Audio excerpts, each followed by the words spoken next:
अंडा तरकारी तो समस्ते आपण बहुत तरकारी थिबे बिना सीझे करी अंडा तरकारी आज मी बताबी। ये अंडा तरकारी देखबा लगी जेतकी सुंदर लागुचे खाबा लगी बहुत टेस्टी लागसी। मैं पूरा पूरी नुआ तरीका रे बताबी, मसला भी पूरा पूरी नुआ तरीका रे बताबी। आपण के बहुत बढ़िया लागबा। वीडियो के पूरा भावे देखबे। वीडियो भल लागबा बोले वीडियो रे लाइक कर देबे, शेयर कर देबे और चैनल रे जदि आपण नुआ आसीछन त प्लीज सब्सक्राइब कर देबे। तो वीडियो हमें स्टार्ट करमा। तो मुझे फास्ट मसलाटा के रेडी कर देबी। तार लगी मुझे गोटे ग्राइंडर जार नहीं छे।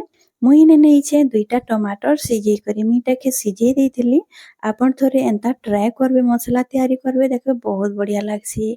तो इटा के मुझे एबे जार रे दे देबी। एबे मुई तार संगे दे देबी लहसुन। लहसुन अच्छे 15 रु 20 टा कली। तार संगे दे देबी 1 इंच रो अदा ताकि छोट छोट काटी देइछे। जेतेबेले हमें पिसामा सेटा भल भाबे पिसी हेबा। आइने 2टा कच्चा लंका नउछे। एबे सबुटा के मैं पिसई करी आनी आसेबी। तो पूरा इने चिकन करी करी आपण बाटी देबे। एबे हमें रेसिपीटा स्टार्ट करमा। तो गैस रे मैं बसई देइछे गोटे पैनटे सेथिरे मैं सरसो तेल 4 बड़ चामच मुइने ऐड कर देबी। सरसो तेल गरम होला बाद मुइने नै जीरा गोटे चामच, तेजपत्तर गोटे, दालचीनी खंडे, 2टा इलाची और 5टा गोलमरीच सबुटा के हमें दे करी भल भाबे टिके भाजी देमा किछि सेकेंड जाए। एबे इने मुई नैछे 3टा प्याज मीडियम साइज रो ताकि मैं चॉपर रे पीसी देइथिली आ इने भल भाबे भाजी देमा। प्याज के हमें टिके हल्का गोल्डन ब्राउन हेबार जे हमें प्याज के भाजमा। प्याज के जेतेबेले भाजबे आपण गैस रो आंचटा के आपण मीडियम रखी देबे। मीडियम आंच रे ही प्याज के भाजबे। आ इने देखि पारुथिबे प्याज भल भाबे भाजी जाइछे। एबे हमें जिन पेस्ट बनैतिला से पेस्ट इने ऐड कर दमा। तो से गिनारे में पानी टिकी नहीं जाउछे 2 चम्मच अच्छे गोले करी इने ऐड कर देबे आ ताकि हमें भल भाबे भाजी देमा। मसला के हमें मीडियम आंच रे भाजमा 5 मिनिट जाए।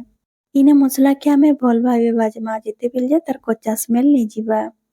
तो इने टिके भाजी होला बाद मैं सेतिरे दे देबी आधा चामच में हल्दी, जीरा पाउडर 1 चामच, धनिया पाउडर 1 चामच, इने कलर लागी नेचे काश्मीरी रेड चिली पाउडर सब मसलाटा के एबे मैं इने ऐड कर देबी। आ मसला के हमें देई करी 3 मिनिट आउ टिके भल भाबे भाजी देमा। इने पानी के आपण बिल्कुल भी ऐड नहीं करबे। आ मसला के आपण बिना पानी रे कसबे। मसला के जेतेबेले भी कसबे सेतेबेले आपण लो टू मीडियम कर देबे गैस रो आंचटा के। आ मसला के भल भाबे कसबे देखबे पानी रो भी दरकार नहीं पड़े। आ मसला भी हमर भल भाबे कसी जिबा। इने जेतेबेले मसला भल भाबे कसी हला सेथिरे में दे देबी स्वाद अनुसार नून आ 1 बड़ चामच में मीट मसला दे दउछे। तार संगे सोया सॉस में हाफ चामच दे करी भल भाबे मसला के हमें कसी देमा। आइना देखि पारुथिबे मैं बिल्कुल भी पानी रो यूज नहीं करी। आइना देखि पारुथिबे मसला भी हमर बहुत बढ़िया भाबे कसी हेई गलानो। इने मसला के भल भाबे कसला बाद मैं 1 गिलास गरम पानी ऐड कर देबी। आपण ठंडा पानी नहीं नेबे बिल्कुल भी गरम पानी ही नेबे हमर तरकारी रो टेस्ट बहुत बढ़िया लागबा। इने भल भाबे गोली देइछे पानी देई करी तार ऊपर मैं दे देबी धनिया पत्तर देई करी भल भाबे टिके मिले दमा आ ताके कवर कर देबी। कवर करी करी गुटे उबाल आसबार जे हम ताके फुटबार लगी छाड़ी देमा। इने गुटे उबाल आसी जाइछे आपण देखि पारुथिबे।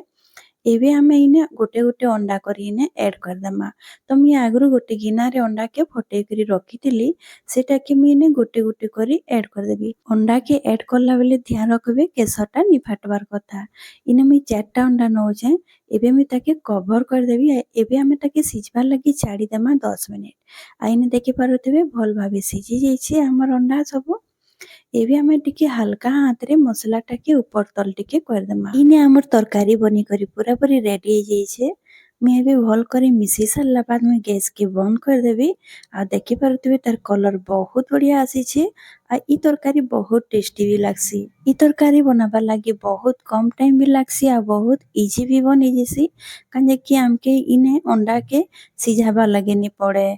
आ इने मैं गैस के बंद कर देइछे। मैं एबे आपण के देखौछे हमर तरकारी केनता हेइछे जे आ इने देखि पारुथिबे हमर जेन ग्रेवी बनिछे बहुत बढ़िया करी बनिछे।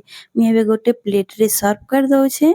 आ देखि पारुथिबे हमर अंडा तरकारी पूरा पूरी रेडी हो जाइछे। इता कि आपण भात संगे खाइबे कि रोटी संगे खाइबे सबुथिरे जमबा। तो आपण भी ट्राई करबे आ मते कमेंट रे जरूर शेयर करबे। तो आज रहली फेर मिलमा गोटे नुआ वीडियो संगे रहली बाय बाय।